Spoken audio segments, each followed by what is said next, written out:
વલસાડમાં ક્રિકેટર હેનિલ પટેલનું ભવ્ય સ્વાગત કરવામાં આવ્યું। અંડર-19 વર્લ્ડ કપમાં ભારતની ટીમમાં સામેલ હતા હેનિલ પટેલ। તો વલસાડના જુજવા ગામના રહેવાસી હેનિલ પટેલ કે જેઓનું ભવ્ય સ્વાગત કરવામાં આવ્યું છે। મોટી સંખ્યામાં લોકોએ તેઓનું ભવ્ય સ્વાગત કર્યું। તો ડીજેના તાલે વિજય સરઘસ કાઢીને લોકોએ હેનિલ પટેલને અભિનંદન પાઠવ્યા છે।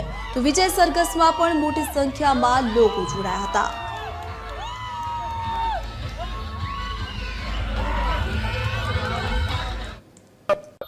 मतलब कि वलसाड डिस्ट्रिक्ट आखा इंडिया में एक नानू एक विलेज है जेमांथी ऊपर जવું एक बहु मुश्किल है। तो हमारी एक मेहनत थी, माता पितानो एक साथ सरकार હતો અને જે અમારા ગામના બધા છે અને વલસાડના બધા છે એ બધાનો સપોર્ટના લીધે હું એક અહીંયા સુધી પહોંચ્યો અને ત્યાંનું એક પ્રેશર લેવલ એક અલગ રીતનું હતું જે હું કેવી રીતે હેન્ડલ કરવાનું એ હું સારી રીતે શીખ્યો।